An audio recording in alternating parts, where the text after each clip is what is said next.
menyaksikan hasil diskusi kami, yaitu tentang macam-macam konsep dalam statistik.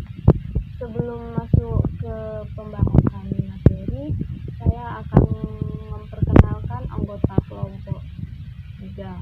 Yang pertama, saya sendiri, Anissa Rahmi, dengan BP 2010813015.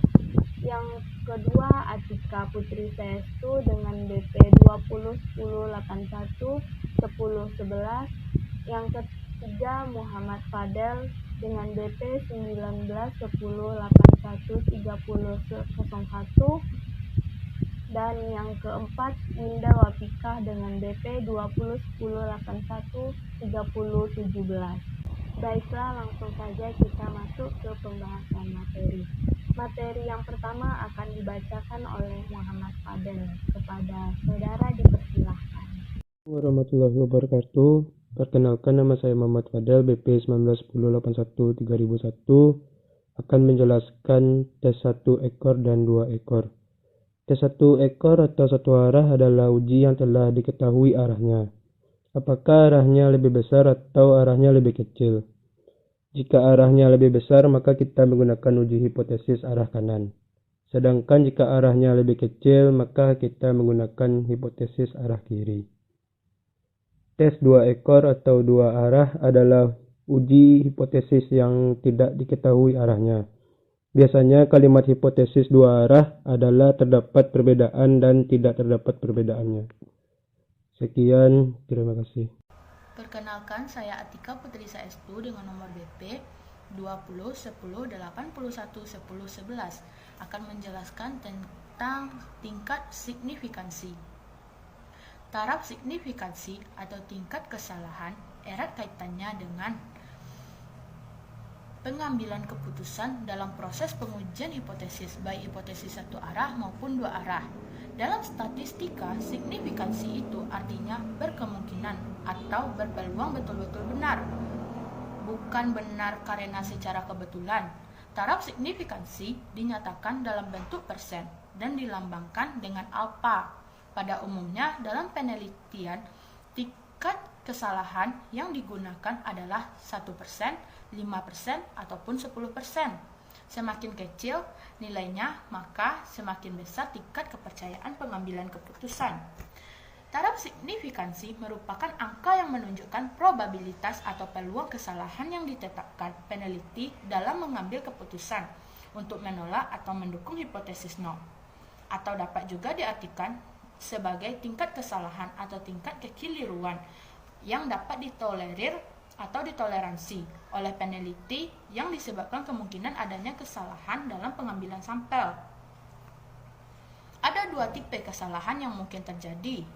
Yang pertama, kesalahan tipe 1 adalah kesalahan menolak nol, sedangkan pada kenyataannya nol itu benar, yaitu yang kedua, kesalahan tipe 2, di mana kesalahan menerima H0 sedangkan pada kenyataannya H0 itu salah. Dan sebagai contoh, misalkan kita menggunakan tingkat kesalahan 5% dari 100 sampel penelitian, maka kesalahan pengambilan sampel yang masih bisa diterima 5 sampel atau 5% dari 100. Atau jika dikaitkan dengan pengujian hipotesis, tingkat kesalahan 5% atau 0,05, artinya kita mengambil resiko salah dalam mengambil keputusan untuk menolak hipotesis yang benar maksimal 5%, dan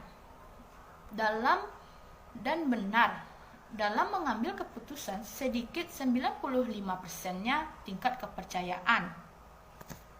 Dalam statistika, signifikan itu artinya berkemungkinan untuk berpeluang betul-betul benar, bukan benar karena secara kebetulan. Taraf signifikansi lazim dinyatakan dengan tanda titik 05 yang diindonesiakan jadi 0,05 atau titik 01 yang diindonesiakan jadi 0,01. Taraf signifikansi atau sig ini sering diubah istilahnya menjadi taraf kepercayaan, dilambangkan dengan 95% atau 99%. Jadi sig 0,05 sama dengan taraf kepercayaan 95%, sedangkan SIG 0,01 taraf kepercayaannya 95%. Adapun contoh pemakaian kata signifikan yaitu seperti angka kematian akibat penyakit kanker mengalami peningkatan signifikan dalam 5 tahun belakang. Itu adalah bentuk pemakaian dari kata signifikan. Untuk menentukan signifikansi, yang pertama, hitung varians antara dua kelompok. Yang kedua, hitung nilai uji T data. Yang ketiga, tentukan derajat kebebasan sampel. Yang keempat, gunakan T untuk menentukan signifikansi. Yang kelima, pertimbangkan untuk melakukan studi lanjutan. Dan dapat kita ambil butir-butir intisari yang telah dikemukakan mengenai pemilihan tingkat signifikansi dan pemilihan ukuran sampel. Yaitu ada yang pertama, tingkat signifikansi itu adalah kemungkinan bahwa satu statistik akan menghasilkan suatu harga yang mengakibatkan ditolaknya H0, sedangkan kenyataannya H0 itu benar. Dengan demikian, tingkat signifikansi menunjukkan kemungkinan untuk berbuat kesalahan tipe 1. B sering dilambangkan sebagai kesalahan tipe 2.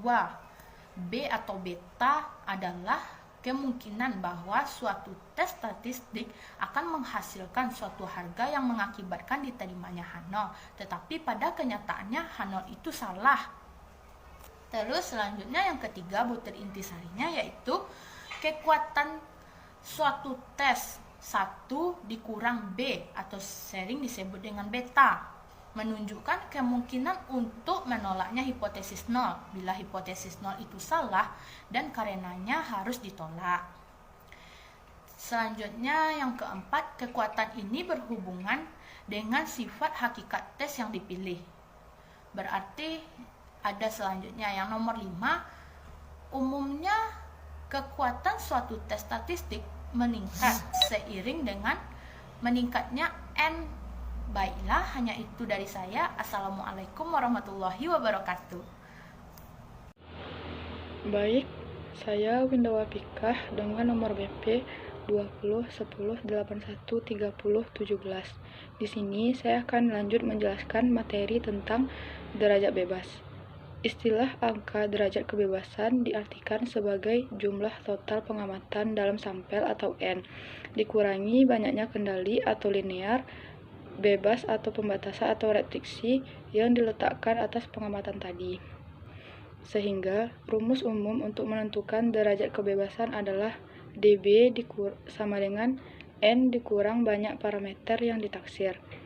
Berdasarkan pengertian tersebut, maka dapat dipahami bahwa rumus derajat kebebasan akan berbeda untuk kasus pengamatan yang satu dengan kasus pengamatan yang lainnya, dan yang membuat berbeda adalah tergantung dari banyaknya parameter yang ditaksir. Hal lain yang perlu dipahami dalam kajian tentang derajat bebas adalah berkaitan dengan penelitian sampel. Ide dasarnya adalah tiap kali kita mengestimasi parameter atau karakteristik populasi, kita akan kehilangan satu derajat kebebasan. Oleh karena itu, derajat bebas sebagaimana dikemukakan Gujarati 1978 akan selalu N dikurang K, bukan N. Baiklah, itulah pembahasan materi dari kelompok kami. Kurang dan lebih mohon dimaafkan. Saya sebagai moderator mohon undur diri dan saya akhiri dengan wabillahi taufiq wal hidayah. Assalamualaikum warahmatullahi wabarakatuh.